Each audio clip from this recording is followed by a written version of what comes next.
எல்லோருக்கும் இனிய மாலை வணக்கம் மக்களே. இந்த வாரம் விசேஷமா இந்த நாள் தானியேலின் உபவாசத்தினுடைய கடைசி நாள். முதல் தடவையா இந்த நிகழ்ச்சி நீங்கள் பார்த்து கொண்டிருந்தால் கண்டிப்பாய் நான் சொல்வது உங்களுக்கு புரிய வாய்ப்பில்லை. ஆனால் எதை பற்றி என்பதை நீங்கள் கண்டிப்பா இந்த நிகழ்ச்சியிலே புரிந்து கொள்ளலாம். யார் எங்களோடு கடந்த சில வாரங்களாய் தொடர்ந்து நிகழ்ச்சியிலே மிக சரியாய் 3 வார காலம் யார் எங்களோடு இணைந்து கொண்டு வந்திருக்கிறீர்களோ, நீங்கள் தானியேலின் உபவாசத்தை பற்றி கேள்விப்பட்டீர்கள். நீங்கள் யார் அதில் இணைந்திருக்கிறீர்களோ, கண்டிப்பா இந்த நாள் மிக சரியாய் ஜூலை 31ஆம் தேதி இரவு கடைசி நாளை நாம் வந்திருக்கிறோம். சற்று முன்பு மிகவும் அபிஷேகத்துக்குரிய ஆசீர்வாதமான ஒரு கூட்டம் நடந்து முடிந்தது. அதுதான் ஆண்டவராக இயேசு கிறிஸ்து தாமே அந்த நாளிலே விசேஷமாய் அந்த தருணத்திலே ஜனங்களுக்காய் சொன்ன வார்த்தை. நான் உங்களோட இந்த வார்த்தையை பகிர்ந்து கொள்வேன். அதுக்கு முன்பாய் இந்த அட்டவணை கவனிங்கள். ஒவ்வொரு நாள் யூனிவர்சல் ஆலயத்தில் நடைபெறுவது என்ன, தொடர்ந்து நான் நிகழ்ச்சியில் இணைந்திருக்கலாம். ஒவ்வொரு நாளும் தீர்வுகள், ஒவ்வொரு நாள் பிரச்சனைகளுக்காக. ஏனெனில் எல்லா பிரச்சனைகளுக்கும் ஒரு தீர்வு உண்டு. ஒவ்வொரு நாளுக்கும் ஒரு சிறப்பு ஜெபம் உண்டு. திங்கட்கிழமை உங்கள் பொருளாதாரத்திற்கான ஜெபம், செவ்வாய்க்கிழமை பரிசுத்த குணமாக்குதலின் கூட்டம், புதன்கிழமை ஆவிக்குரிய வளர்ச்சி மற்றும் வேதாகம பாடம், வியாழக்கிழமை குடும்பத்திற்கான ஜெபம் மற்றும் அன்பின் வாழ்க்கைக்காக, வெள்ளிக்கிழமை விடுதலைக்கான ஜெபம், சாபங்களை உடைக்க மற்றும் எதிர்மறையான சக்திகளை வேரோடு அழிக்க, சனிக்கிழமை தீர்க்க முடியாத வழக்குகளை சரிபடுத்துவதற்கான ஜெபம், ஞாயிற்றுக்கிழமை தேவனோடு உடனான தொடர்பு மற்றும் குடும்பத்திற்கான ஜெபம். மீண்டும் நான் உங்களை வரவேற்கிறேன். மக்கள், உங்களுடைய விண்ணப்பங்கள் சாலம் 1 மண்டபத்தை நோக்கி சென்று கொண்டிருக்கிறது. யார் எங்களுக்கு விண்ணப்பத்தை அனுப்பினீர்களோ, நேரடியாய் ஆலயத்துக்கு வந்தவர்களும் சரி, எங்களை தொடர்பு கொண்ட மக்களும் சரி, இந்த வாரம் விசேஷமாய் 10,000க்கும் மேற்பட்ட ஊழியர்கள் உங்களுக்காய் சாலமோன் மண்டபத்திலே ஒன்று கூடி மாபெரும் கூக்குரலை அங்கே செய்ய போகிறார். நீங்கள் இன்றைக்கு அற்புதமான சாட்சிகளின் நிகழ்ச்சியிலே கேட்பீர்கள். விசேஷமாய் பரிசுத்த ஆவி தாமே ஒருத்தர் வாழ்க்கைக்குள் வரும்போது அந்த நபருடைய வாழ்க்கையில் நடைபெறுவது என்ன, தேவன் மாபெரும் காரியங்களை உங்கள் வாழ்க்கையில செய்ய விரும்புகிறார். உங்களால் கற்பனை கூட செய்ய முடியாத ஒன்று. அதுதான் நீங்கள் ஒருவேளை புரிந்து கொள்ள முடியாத ஒரு மனநிலையில் இருக்கலாம். என்னடா உலக கவலை, வாழ்க்கையினுடைய பிரச்சனைகள் தேவனுடைய வார்த்தைக்கு நாம் செவி கொடுப்பதை பல நேரத்திலே தடுத்து விடுகிறது. எனவேதான் இன்றைக்கு இந்த வார்த்தைக்கு நீங்கள் செவி கொடுக்க கூடுமானால் நீங்கள் கண்டிப்பாய் தேவனோடு தனிப்பட்ட அனுபவத்தை பெற்றுக்கொள்ள முடியும். இந்த இளம் பெண்ணுக்கு நடந்ததை போல அதி அற்புதமான இந்த சாட்சியை நீங்கள் கவனிக்கும்படி நான் விரும்புகிறேன். கர்த்தர் தாமே உங்களுக்கு இந்த வாய்ப்பு கொடுக்கிறார். உங்கள் தாகம் தணிக்கப்படும்படி, நீங்கள் உங்கள் வாழ்க்கையிலே முன்னோக்கி செல்லும்படியாக தொடர்ந்து இணைந்திருங்கள். தேவனுடைய வார்த்தை உங்களோடு பகிர்ந்து கொள்வோம். இன்னும் ஒரு அற்புதமான சாட்சியை நீங்கள் பார்ப்பீர்கள்.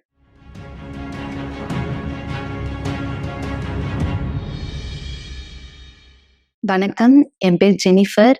நான் கண்ணகி நகர் துறைப்பாக்கத்துல இருந்து வந்துட்டு இருக்கேன். நான் சின்ன வயசுல இருந்தே சர்ச்சில் தான் வளர்ந்துட்டு இருந்தேன். நிறைய தடவை தேவனுடைய வார்த்தையை நான் கேட்டிருக்கேன். அதை நான் கவனமா எடுத்துக்கல. அப்படி இருக்கும் போதும் எனக்குள்ள பெரிய வெறுமையானது இருந்தது.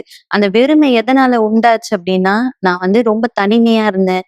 எனக்குள்ள தாழ்வு மனப்பான்மை இருந்தது. எனக்கு பொறுமை கிடையாது. அந்த பொறுமை இல்லாததுனாலே அதிக கோபமானது வரும். அந்த கோபத்துல நான் எல்லாரையுமே பயங்கரமா திட்டுவேன், காயப்படுத்துவேன். என்னை பொறுத்த வரைக்கும் என்னை சுத்தி யாரும் வரக்கூடாது, யாரும் பேசக்கூடாது அப்படின்ற ஒரு தனிமையில தான் நான் இருந்தேன். ஏன்னா யாராச்சும் பேசினா தேவையில்லாத பிரச்சனை வருதுன்றதுனால என்னை எப்பவுமே எல்லா விஷயத்துல இருந்துமே பிரிச்சு நான் தனியா மட்டும்தான் இருந்தேன். என் வாழ்க்கை தனிமையில தான் இருந்தது. அது எனக்கு ரொம்ப பிடிச்சிருந்தது. அதை நான் சந்தோஷமா என்ஜாய் பண்ணிட்டு வாழ்ந்துட்டு இருந்தேன். அப்பதான் நைட்ல சில உருவங்களை நான் பார்க்க ஆரம்பிச்சேன். நைட் என்னால தூங்க முடியாது. சில நிழல் நடமாடுறத நான் பார்ப்பேன். சில நேரத்துல அந்த நிழல் என்னை அமுக்குறத கூட நான் பார்த்திருக்கேன். என்னால அதை ஜெயிக்க முடியல. அப்படி இருக்கும்போது இது ரொம்ப கடினமான ஒண்ணா இருந்தது. நைட்ல என்னால தூங்கவே முடியாது. அப்படி இருக்கும்போதுதான் நான் யோசிச்சேன், நைட்ல தூங்க முடியல, இதனால நான் என்ன பண்ணலாம், சில பேர் கூட பேசலாம் அப்படின்ட்டு நான் என்னோட ஃப்ரெண்ட்ஸ், அதுக்குன்னே ஒரு குரூப் இருப்பாங்க. சோ அவங்க கிட்ட எல்லார்கிட்டயுமே நைட்ல நான் பேச ஆரம்பிச்சேன். தேவையில்லாத விஷயத்த நான் பண்ண ஆரம்பிச்சேன். சோ அவங்க பேசுறது எல்லாத்தையுமே நான் கேட்டுட்டு இருப்பேன். என்னை பொறுத்த வரைக்கும் என் லைஃப்ல இன்னைக்கு ஃபுல்லா நடக்கிறது எல்லாத்தையுமே அவங்க கிட்ட நான் சொல்லிடணும், அப்பதான் என் மனசு ஃப்ரீ ஆகும்னு சொல்லி எல்லாத்தையுமே நான் சொல்லிட்டு இருந்தேன். இருந்தாலும் எனக்குள்ள அந்த வெறுமை இருந்தது. அப்பதான் வந்து இஸ்ரவேல் சிறப்பு நிகழ்ச்சியை பத்தி ஆலயத்துல பேசிட்டு இருந்தாங்க. அப்ப அது வந்து உண்மையா எனக்குள்ள வந்து பேசக்கூடிய ஒரு சத்தமா இருந்தது. இதுல நான் கலந்துக்கணும். உண்மையா இந்த விரும்ப போகணும்னா நான் தேவனுடைய ஆவியை பெறணும். அது இருந்தா மட்டும்தான் என்னால ஜெயிக்க முடியும்னு சொல்லியிருந்தாங்க. அத பண்ணும்போது கூட பரிசுத்த ஆவி வந்தா எல்லாமே சரியாயிடுமா அப்படின்ட்டு நான் வந்து சோதிக்கணும் அப்படின்றதுனாலதான் இதுல நான் கலந்துக்கிட்டேன். அப்புறம் போக போக தான் தேவனுடைய வார்த்தையை வந்து அதிகமா பலனா நான் கேட்க ஆரம்பிச்சேன். அப்ப அந்த வார்த்தை எல்லாமே வந்து எனக்கு உதவ ஆரம்பிச்சுது. என் பழைய வாழ்க்கை எல்லாத்தையுமே நான் வந்து தியாகம் பண்ணணும்னு சொல்லி. அப்ப நான் தேவன் இடத்துல கேட்டேன், தேவனே நான் எதை தியாகம் பண்ணட்டும்னு சொல்லி. அப்ப நான் என் பொருளாதார விஷயத்திலயும் சரி, என் சரீரபூர்வமா ஆவிக்குரிய விஷயத்துல எல்லாத்தையுமே நான் தேவன் இடத்துல தியாகம் பண்ணேன். இது எதுவுமே வந்து சுலபமானதா இல்ல. ஏன்னா நான் என் பழைய வாழ்க்கையை விடணும், அந்த தனிமை எல்லாத்துல இருந்து நான் வர்றதுக்கு வந்து ரொம்ப கஷ்டப்பட்டேன். ஏன்னா அந்த ஃப்ரெண்ட்ஷிப்னு சொல்லும் போது அது என்னை வந்து கெடுக்கக்கூடிய ஒரு விஷயமா இருந்தது. அந்த போன் காலா இருக்கட்டும், அது தொடர்ந்து எனக்கு வந்துட்டே இருந்தது, மெசேஜஸ் வந்துட்டே இருந்தது. பட் அது எல்லாத்தையுமே விட்டு நான் தேவனோட முன்னோக்கி போனோம், தேவன் தான் வேணும்ட்டு நான் தீர்மானிச்சு நான் போனேன். அதுக்கப்புறம் 2018 நான் வந்து பரிசுத்த ஆவியை பெற்றுக்கொண்டேன். அப்ப வந்து தேவனோட இன்னும் அதிகமா பலனோடு நான் முன்னோக்கி போயிட்டு இருந்தேன். நான் முன்னோக்கி போயிட்டு இருக்கும் போதே பல பிரச்சனை எனக்கு வந்தது. அப்பதான் நான் உண்மையா புரிஞ்சுக்கிட்டேன், போராட்டம்ன்றது அப்ப நான் பார்த்த போராட்டம் கிடையாது. பரிசுத்த ஆவி கிடைச்சதுக்கு அப்புறம் வரக்கூடிய பிரச்சனையில நான் ஜெயிக்கிறது மட்டும்தான் மிகப்பெரிய போராட்டமா இருக்கு அப்படின்ட்டு. அந்த பிரச்சனை எல்லாத்தையுமே பிசாசு எனக்கு கொண்டு வந்தான். என் பழைய தனிமைய திரும்ப பிசாசு எனக்கு கொண்டு வந்தான். அப்பதான் நான் புரிஞ்சுக்கிட்டேன், நான் தனிமையில தான் என் வாழ்க்கையை வாழ்ந்தேன். அதனால அந்த தனிமையை வச்சே பிசாசு என்னை தேவனிடத்துல இருந்து பிரிக்கிறான் அப்படின்றத நான் கத்துக்கிட்டேன். அப்ப தொடர்ந்து நான் வந்து இல்ல, நான் எல்லாத்தையுமே ஜெயிக்கணும் அப்படின்ட்டு நான் தேவனோடு போராடி நான் முன்னோக்கி வந்துட்டே இருந்தேன். அப்ப வந்து லாக்டவுன் டைமா இருந்தது. லாக்டவுன் டைம்ல ஆலயம் எல்லாமே வந்து மூடப்பட்டதா இருந்தது. என்னால தேவனுடைய வார்த்தையை கேட்க முடியல. அந்த நேரம் வந்து எங்க அப்பாவுடைய மரணமா இருந்தது. எங்க அப்பா வந்து இறந்துட்டாங்க. அப்ப என் குடும்பம் எல்லாமே வந்து ரொம்ப கவலையில வந்து போயிட்டாங்க. எங்க அம்மாக்கு பொறுப்பு நிறைய வந்துருச்சு. என் தங்கச்சிக்கும் சில பொறுப்பானது இருந்தது. அப்ப யாருமே என்கிட்ட பேசல. திரும்ப அந்த தனிமை எனக்கு வந்தது. பிசாசு பல வகையில போராடினா என்னை அழிக்கிறதுக்காக, என்னுடைய வாழ்க்கையை திரும்ப பழைய நிலைமையில கொண்டு போறதுக்காக. அதுக்கப்புறம் திரும்ப நான் தேவனோட முன்னோக்கி வந்தேன். அப்பதான் வந்து கால்ல வந்து எனக்கு அடியானது பட்டது. கால்ல வந்து சில விஷயத்த நான் வந்து கடந்து போனேன். கால் பிரச்சனையினால சர்ஜரி பண்ணாங்க. சோ நிறைய விஷயம் வந்து நடந்து என்னால நடக்க முடியாம அப்பவும் எனக்குள்ள ஒரு தனிமையானது வந்தது. அதையுமே தேவனோடு கூட நான் வந்து முன்னோக்கி எதிர்த்து போகணும். இந்த காலை வந்து நான் ஒரு பிரச்சனையா வச்சுக்க கூடாது அப்படின்ட்டு நான் நினைச்சேன். அப்பதான் வந்து எனக்கு ஒரு விஷயம் தோண ஆரம்பிச்சது. நான் தனிமையா இருக்கும்போது உண்மையா தேவனுடைய வார்த்தைக்கு நான் செவி கொடுக்கிறேனா இல்லையா அப்படின்றது எனக்குள்ள வந்து அந்த சத்தமானது ஏற்பட்டது. ஆலயத்துக்கு போனா மட்டும்தான் தேவனுடைய இருப்புன்றது கிடையாது. நான் ஆலயத்துக்கு போகாம இருந்தாலுமே, தேவனுடைய வார்த்தைய பிரசங்கத்தை எதுவுமே கேட்காம இருந்தாலுமே, என்னால தேவனோட தனிப்பட்ட விதத்துல வந்து என்னை ஈடுபடுத்திக்க முடியும், தேவனோட என்னால இருக்க முடியும் அப்படின்றத வந்து நான் கத்துக்கிட்டேன். அப்ப தொடர்ந்து நான் என்ன பண்ணேன்னா, தனியா இருக்கும்போது தேவனோட அதிகமா முன்னோக்கி போனேன். சோ என்னுடைய தியாகத்தை நான் வந்து பார்க்கும்போது, தேவனை நான் கனப்படுத்தும் போது தேவன் எந்த அளவு என்ன வந்து பாத்துக்கிறாருன்றத நான் பார்த்தேன். ஏன்னா தேவன் என்னை வந்து ஒரு கட்டத்திலயுமே வந்து கீழே விட்டுல, நான் கீழே விழுறேன் அப்படின்னு சொல்லிட்டு ஒவ்வொரு தடவை பிசாசு என்னை சோதிக்கும் போதும் தேவன் என்னை பலப்படுத்தினாரு. அப்ப நான் புரிஞ்சுக்கிட்டேன், தேவனோட ஆவி எனக்குள்ள இருக்கிறதுனாலதான் இந்த வெறுமை, இந்த வித தனிமை எல்லாத்துல இருந்தும் என்னால போராடி வர முடியுது அப்படின்றத வந்து நான் கத்துக்கிட்டேன். சோ தொடர்ந்து நான் தேவனோட முன்னோக்கி போறேன். பிசாசு எந்த பிரச்சனையை கொண்டு வந்தாலும், இப்பவும் பல போராட்டம் இருக்கு, இருந்தாலும் தேவனோட நான் வந்து முன்னோக்கி போறேன். ஏன்னா இதுக்கு ஒரே காரணம், பரிசுத்த ஆவி எனக்குள்ள இருக்கிறதுனால மட்டும்தான் இது எல்லாத்தையுமே நான் கடந்து வரேன். இன்னைக்கும் நான் வந்து தேவனோட கூட நான் முன்னோக்கி போறேன். ஆபிரகாமோட விசுவாசத்துல நான் முன்னோக்கி போறேன். இப்ப நான் சந்தோஷமா சொல்றேன், நானும் ஆபிரகாமோட பிள்ளை தான் அப்படின்னு.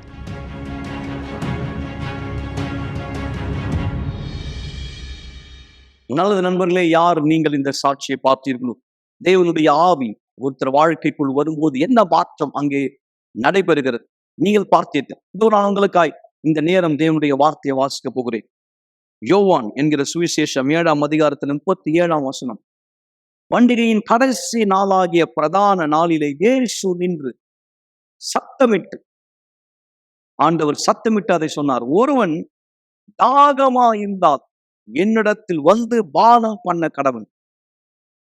வேத வாக்கியம் சொல்லுகிறபடி என்னிடத்தில் விசுவாசமா இருக்கிறவன் எவனோ அவன் உள்ளத்திலிருந்து ஜீவ தண்ணீர் உள்ள நதிகள் ஓடும் என்றார். ஜீவ தண்ணீர் உள்ள இந்த நதிகள் தான் பரிசுத்த ஆவி. ஆனால் பரிசுத்த ஆவி எல்லோருக்கும் இருக்கிறார். ஆனால் ஒருவருக்குள் அவர் வர வேண்டுமானால் அந்த நபர் அந்த தாகத்தை உணர வேண்டும். தானியேல் உபவாசத்தின் கடைசி நாளிலே, பண்டிகையின் கடைசி நாளிலே ஆண்டவர் சொன்னது போல நான் உங்களுக்கு சொல்லுகிறேன், நீங்கள் ஒருவேளை இன்னும் பரிசுத்தாவின் அபிஷேகத்தை பெறாவிட்டால் வேலை முடிந்து விடவில்லை, நேரம் முடிந்து விடவில்லை, உங்களுக்கு இன்னும் வாய்ப்பு உண்டு.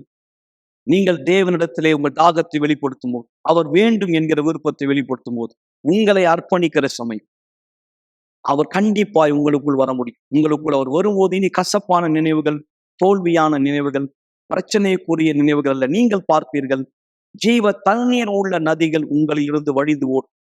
பரிசுத்தாவி ஒருவருக்குள் வரும்போது அவர் அவர்களை வழி நடத்தி செல்கிறார். வனாந்தரத்தில் இஸ்ரவேலரை கர்த்தர் நடத்தி சென்றதை போல பரிசுத்தாவி உங்களுக்குள் வரும்போது நீங்கள் இனி திக்கு தெரியாத ஒருவராய் இல்லை, சரியான பாதையிலே செல்லுகிற ஒருவராய் மாறுவீர். இதோ அதற்கான ஒரு உதாரணமாய் இந்த வீடியோ நீங்க பார்க்கும்படி விரும்புகிறேன். பிற்பாடு தொடர்ந்து நாம் விசுவாசத்திலே முன்னோக்கி செல்வோம். மீண்டும் நான் உங்களை வரவேற்கிறேன் மக்கள். சற்று நேரத்தில் நாம் விசுவாச ஜபத்தில் இணைய போகிறோம். சாலமோன் மண்டபத்தை நோக்கிய விசுவாச பிரயாணத்தில் யார் எங்களோடு இணைந்திருக்கிறீர்களோ, இங்கேதான் உங்களுடைய கூக்குரல், உங்களுடைய விண்ணப்பம் கேட்கப்பட போகிறது. அதற்காக நாம் ஒவ்வொரு நாள் போராடி கொண்டிருக்கிறோம். இதோ நான் வந்தது தேவன் தாமே உங்களுடைய தாகத்தை தணிக்கும்படியான ஒரு அற்புதமான வாய்ப்பு. அதை குறித்து ஒரு சிறு விளக்கத்தின் வீடியோ பார்ப்பீர்கள். அதனை தொடர்ந்து இந்த சாட்சி நான் உங்களுக்கு முன்வைக்க விரும்புகிறேன். விசுவாசத்தை யார் வெளிப்படுத்துகிறார்களோ, வார்த்தையின் அடிப்படை யார் தேவனை அணுகுகிறார்களோ, கர்த்தர் வெறும் ஒரு பகுதியில் ஒருத்தர் வாழ்க்கையினுடைய எல்லா பகுதியிலும் பரிசுத்தாவி சரியா தான் செய்கிறார். ஒருத்தர் வாழ்க்கையின் எல்லா பகுதியிலும் பரிசுத்தாவி முழுமையை கொண்டு வருகிறார், உட்புறத்திலும் வெளிப்புறத்திலும். இந்த அற்புதமான சாட்சி அதுக்கு மிக சிறந்த ஆதாரம். இதனை தொடர்ந்து நாம் ஜெபத்திலே ஒன்றிணையலாம். வெறுமையாய் இருப்பதை தேவன் சிருஷ்டிப்பதில் மிகவும் சிறப்பானவர். தேவன் சிருஷ்டிப்பதில் மிகவும் வல்லமையானவர். எப்போ பூமியானது ஒழுங்கின்மையும் வெறுமையுமாயிருந்ததோ, தேவனுடைய வார்த்தையின் பிரகாரமாய் எல்லாம் உருவாக்கப்பட்டிருந்தது. அதேபோல் ஜெயித்தவர்களும் இருந்தார்கள்.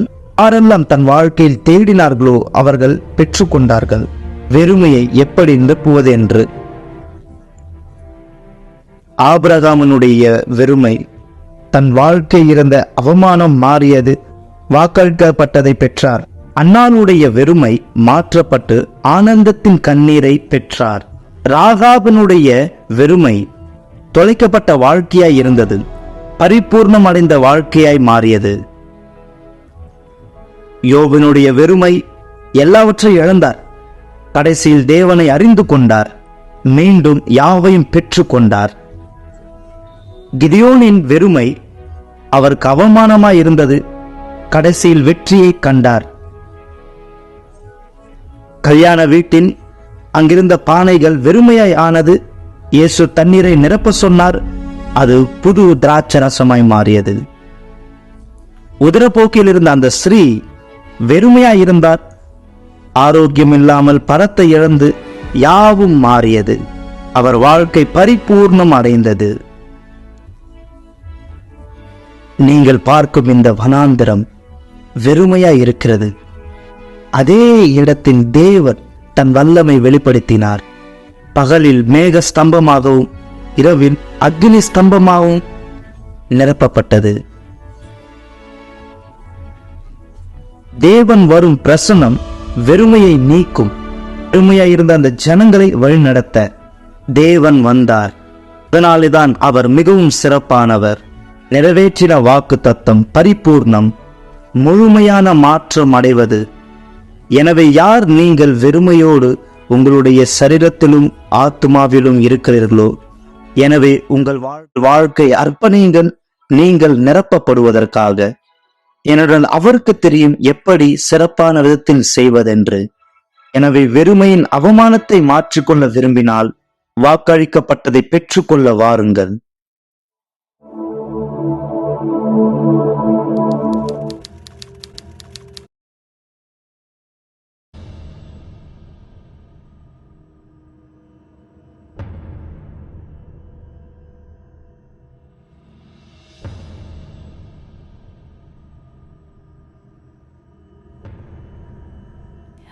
என் சரீரத்துல இருக்க இந்த காயம் எனக்கு ரொம்ப வலியா இருக்கு. என் முழு சரீரமும் ஒரு மிஷின்குள்ளாக சுத்துறது போல இருக்கு.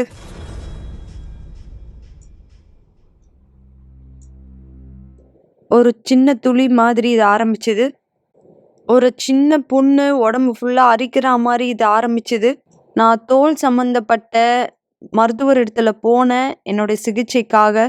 அவங்க சில டெஸ்ட் எனக்காக எடுத்தாங்க என்னுடைய சரீரத்துல.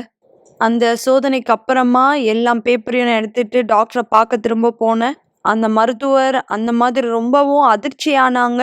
அவங்க சொன்னாங்க, இதெல்லாம் பார்க்கும்பொழுது உங்க சரீரத்துல என்ன பிரச்சனைன்னே தெரியல. ஏன்னா இந்த சோதனையெல்லாம் எந்த பிரச்சனையும் இல்லைன்றது தான் வெளியே காமிக்குது. அவங்க ஒரு ஆயில்மெண்ட் மாதிரி குடுத்தாங்க என்னோட சரீரத்துல போடும்படியா. ஆனா அவங்களுக்கு தெரியும் இது என் பிரச்சனைய தீர்க்காதுன்னு. நானே நெறைய ஆயில்மெண்ட் வாங்கி என்னோட சரீரத்துல போட்டிருக்கேன். நான் வேற பல டாக்டர் கிட்ட போயிருக்கேன். அவங்க கூட ஆயில்மெண்ட் குடுத்துருக்காங்க நான் பயன்படுத்தும்படியா. ஆனா எதுவுமே எனக்கு சரியா வரல.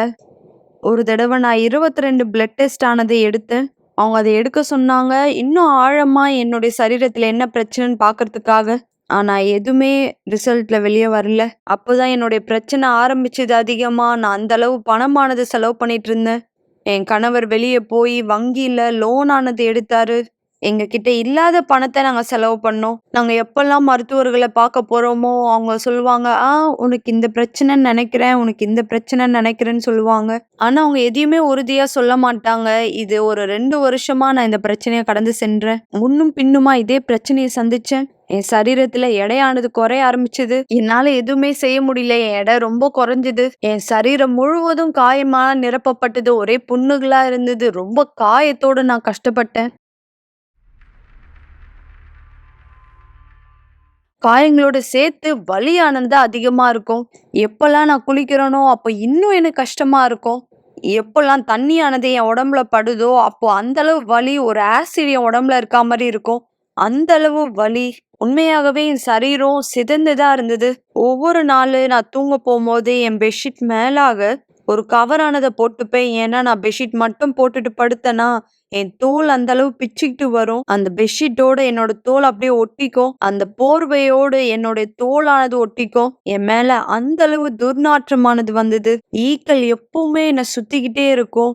ஏன்னா அது உண்மையாவே ரொம்ப ரொம்ப துர்நாற்றமா இருந்தது. நான் அந்த அளவு கஷ்டத்தை கடந்து சென்றேன். நான் அந்த அளவு வலியும் நான் கஷ்டத்தையும் அந்த அளவு கடந்து சென்றேன். என் சரீரம் அந்த அளவு வலிக்க ஆரம்பிச்சது.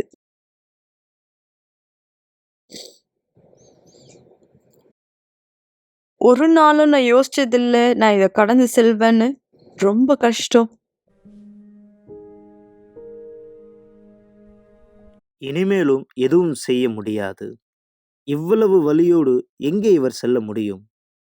மர்சொல்லோ கேட்டார் அவருடைய அண்ணியின் மூலமாய் ஒரு இடத்தில் வந்து இந்த டிவி புரோகிராம் பார்ப்பதற்காக. எனக்கு நல்லா ஞாபகம் இருக்கு. இது நேத்து நடந்தது போல இருக்கு. எனக்கு உதவி செய்யும்படியா கேட்டேன். ஏன்னா இனிமேவும் என்னால இந்த வழியை கடந்து செல்ல முடியாது. வேற எதுவுமே எனக்கு உதவி செய்ய முடியும் மாதிரி இல்ல. எந்த பணத்தினால எனக்கு உதவி செய்ய முடியல. எந்த மருத்துவனால எனக்கு உதவி செய்ய முடியல. எதுவுமே எனக்கு உதவி செய்ய முடியல. அதனால நான் கேட்டேன், எனக்கு உதவி செய்யுங்க. தயவு செஞ்சு என்னை இதுல இருந்து காப்பாத்துங்க. எனக்கு உதவி வேணும். எனக்கு உதவியானது வேணும். தயவு செய்து எனக்கு உதவி செய்யுங்க. நீங்க இப்ப எனக்கு உதவி செய்யலாம் நான் இறந்துருவேன். இது அந்த அளவு எனக்கு காயமா இருக்கு. அதனால அன்னைக்கு அவங்க கார் எடுத்துட்டு வந்து என்னை கூட கூட்டிட்டு போனாங்க. அவங்க கூட பரிதவிப்போட அவங்களோட நான் போயிருந்தேன். அன்னைக்கு அந்த நிலைமையில தான் நாங்க சென்றடைந்தேன்.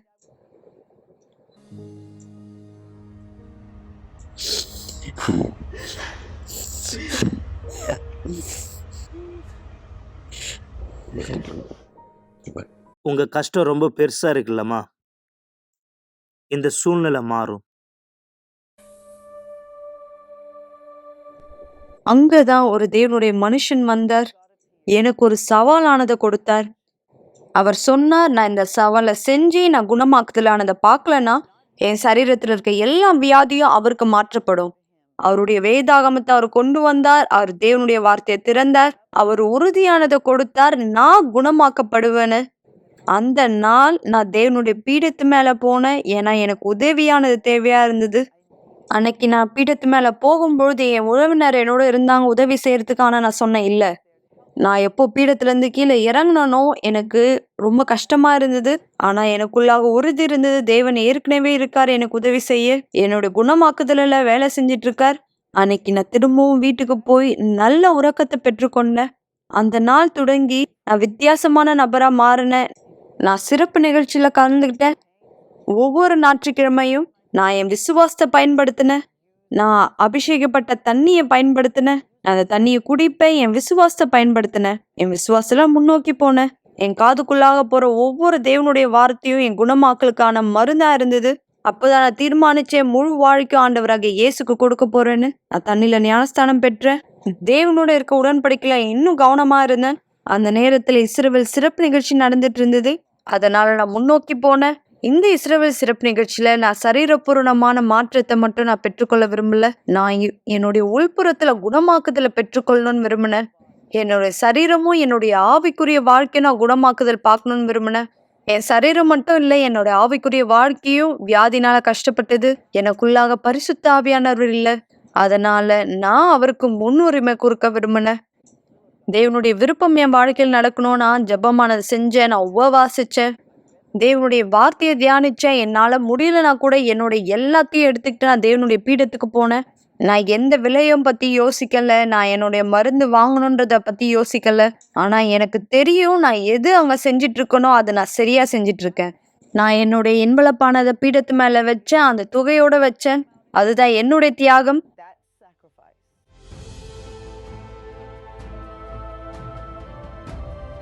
தன் வாழ்க்கையை மாற்றிக்கொள்ள தேவனை நோக்கி செல்கிறார். பீடத்தின் மீது ஏறுகிறார் தன் வாழ்க்கை மாற்றிக்கொள்ள. இங்கே தேவனுடைய பீடத்தில் எல்லாம் நடந்தது. என்னுடைய குணமாக்குதல எனக்கு தேவை. ஆனா எல்லாத்தையும் மேலாக எனக்கு தேவனுடைய பிரசனம் தேவையா இருந்தது. எனக்கு பரிசுத்த ஆவியானவர் வேணும். நான் எப்போ பீடத்துல இருந்து கீழே இறங்கினானோ எனக்குள்ளாக சமாதானம் இருந்தது, உறுதி இருந்தது. எனக்குள்ளாக ஒரு ஆசை, இந்த உலகத்துக்கே நான் சத்தமிட்டு சொல்லணும், தேவன் உயிரோடு இருக்கார். நான் ஒரு மேகங்கள் மத்தியில நடந்துட்டு இருந்த மாதிரி இருந்தது. என் தேவனே, உண்மையாவே நீங்க என் கூட இருக்கீங்க. உங்க ஆவி என்னோடு இருக்கார். இது ரொம்ப அற்புதமா இருந்தது. எனக்கு தெரியாது இது இந்த அளவு அற்புதமா இருக்கும்னு. என் தேவனே, நீங்க எனக்குள்ளா இருக்கீங்க. நீங்க உயிர் உள்ள தேவனா இருக்கீங்க. நீங்க உண்மையான தேவனா இருக்கீங்க. எனக்கு யோசனை இல்லாம இருந்தது, தேவன் எவ்வளவு அற்புதமானவர், தேவன் உயிரோடு இருக்காருன்னு. நான் மத்தவங்க அவரை பத்தி சொல்லி கேள்விப்பட்டிருக்கேன். மக்கள் சொல்லுவாங்க தேவன் உயிரோட இருக்கார், அவங்க பரிசுத்த ஆவியானவரை பெற்றுக்கொண்டாங்க. ஆனா எப்போ இது என் வாழ்க்கையில் நடந்ததோ, இது அந்த அளவு ரொம்பவும் அற்புதமா இருந்தது. ரொம்பவும் அற்புதமா இருந்தது. அந்த அளவு சமாதானம், ஒரு அமைதி. என்னை சுத்தி இருக்க உலகத்தை நான் மறந்துட்டேன். கடைசியாய் மர்செல்லோ கண்டறிந்தார் மருத்துவரை விட மேலான மருத்துவரை. அவள் தன் சரீரத்தை சுகமாக்குவது மட்டுமல்லாமல் தன் ஆத்துமாவை சுகமாக்குவதற்காக வந்தாள். இனிமேவும் என் மேல எந்த வியாதியும் இல்லை. என் சரீரம் குணமாக்குதலை பார்க்க ஆரம்பிச்சுது. என்னுடைய காயங்கள் மறைய ஆரம்பிச்சுது, காய ஆரம்பிச்சுது. நான் கண்ணாடியில என் முகத்தை பார்க்கும் பொழுது என் தோலெல்லாம் சரியாக ஆரம்பிச்சுது. எல்லாமே பழைய மாதிரி மாற ஆரம்பிச்சுது. என் முடி திரும்பவும் வளர ஆரம்பிச்சுது. என்னால சந்தோஷத்தினால கத்த மட்டும் தான் முடிஞ்சுது.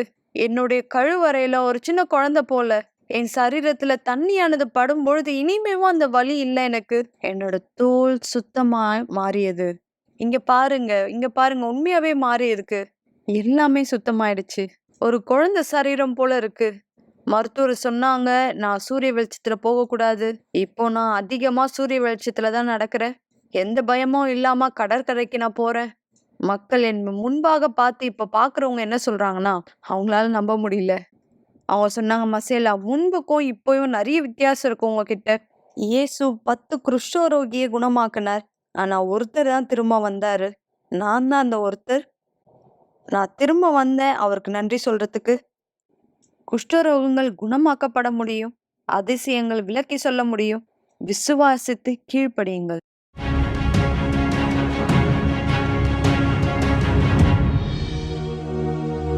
ஒரு கிளாஸ் தண்ணீரை ஆயத்தப்படுத்திக் கொள்ளுங்கள் அல்லது தொலைக்காட்சிக்கு அருகாமையிலே வாருங்கள். இந்த நேரம் உங்களுக்கான ஒரு சிறப்பு ஜெபத்தை நாம் செய்ய போகிறோம். சர்வ வல்லவரே, பண்டிகையின் கடைசி நாளில் உரத்த சத்தமிட்டு நீ சொன்னீர், ஒருவன் தாகமா இருந்தால் என்னிடத்திலே வந்து பானம் பண்ண கடவுள். யாரெல்லாம் இன்றைக்கு பரிசுத்தாவின் தாகத்தோடு இருக்கிறார்களோ, யாரெல்லாம் இந்த ஜீவ தண்ணீர் எனக்கு வேண்டும் என்று இந்த நிகழ்ச்சியிலே, இந்த ஜபத்திலே என்னோடு சேர்ந்து கேட்டுக் கொண்டிருக்கிறார்களோ, அவர்கள் தங்கள் விசுவாசத்தை பீடத்தின் மேல் வெளிப்படுத்தினார்கள். தேவன் இதோ இந்த நேரத்தில் உம்மை நோக்கி அவர்கள் ஜபத்திலே விசுவாசத்தினால் கூக்குரல் செய்கிறார். இந்த ஜீவ தண்ணீர் உள்ள நதிகள் வழிந்து ஓடுவதாய் நாங்கள் சற்று முன்பு கேட்ட சாட்சிகளிலே உள்ள மக்கள் சொன்னதை போல, முள்ளும் புறமும் அவர்கள் வாழ்க்கை மாறியது போல இவர்கள் வாழ்க்கையின் முள்ளும் புறமும் மாற்றம் ஏற்பட ஆபிரகாமுக்கு பதிலளித்த தேவன், அன்னாளுக்கு பதிலளித்த தேவன், இந்த ஸ்தலத்திலே செய்யப்படும் ஜபங்களுக்கு என் கண்கள் திறந்தவைகளும் என் செவிகள் கவனிக்கிறவைகளுமா இருக்கும் என்று சொன்னவர், இப்பொழுதே இந்த மக்களுடைய ஜபத்தை கேட்டு அவர்கள் சூழ்நிலையை நோக்கி பார்த்து உதவின் கரத்தை நீட்டுகிறார். ஜீவ தண்ணீர் உள்ள நதிகள் இவருக்குள் வழிந்து ஓடுவதா. இனி கசப்பு, சமிப்பு, விரக்தி, சந்தேகம், பயம், பலவீனம் அல்ல, மாறாக விசுவாசம், பலன், அன்பு இவருக்குள் ஏற்படுவதா. தண்ணீரை ஆசீர்வதிக்கிறேன்.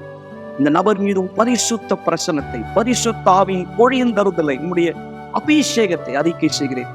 ஆண்டவராக இயேசுவின் பெயரால் இப்போதே ஜீவ தண்ணீரை பெற்றுக்கொள்ளுங்கள். தேவனுடைய ஆவியை பெற்றுக்கொள்ளுங்கள். நலப்படுத்தப்படுங்கள் அவர் நாமத்தின் மகிமைக்காய். ஆமென். ஆசீர்வாதமான தண்ணீரை பருகுங்கள். ஆசீர்வாதமான இரவார்கள். நாளை ஆகஸ்ட் மாதத்தின் முதல் நாள் எங்களோடு இணையுங்கள். தேவன் உங்கள் ஒவ்வொருத்தரையும் நடத்தி செல்வார் இயேசுவின் பெயரால். ஆமென்.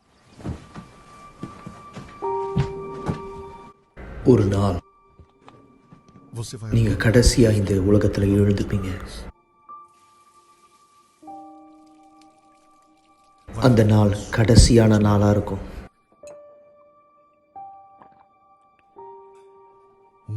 கடைசியா ஒரு முறை நீங்க காலை உணவை சாப்பிடுவீங்க.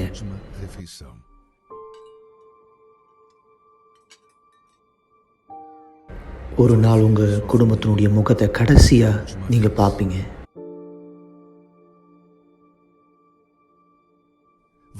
உங்களுடைய கடைசியான வார்த்தையை சொல்லுவீங்க. உங்களுடைய கண்கள் கடைசியா ஒரு முறை சிமிட்டும்.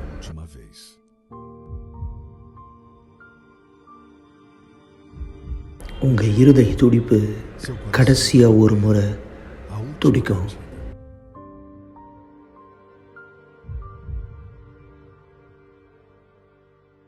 நீங்க கடைசியா ஒரு முறை மூச்சை இழுத்து விடுவீங்க.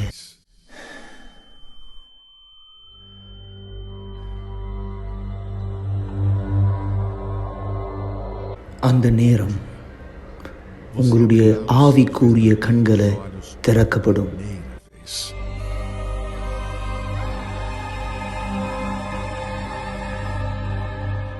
அந்த நேரத்தில் நீங்க புரிஞ்சுப்பீங்க எந்த அளவுக்கு உங்களுடைய ஆத்மா உண்மையானது அப்படின்னு.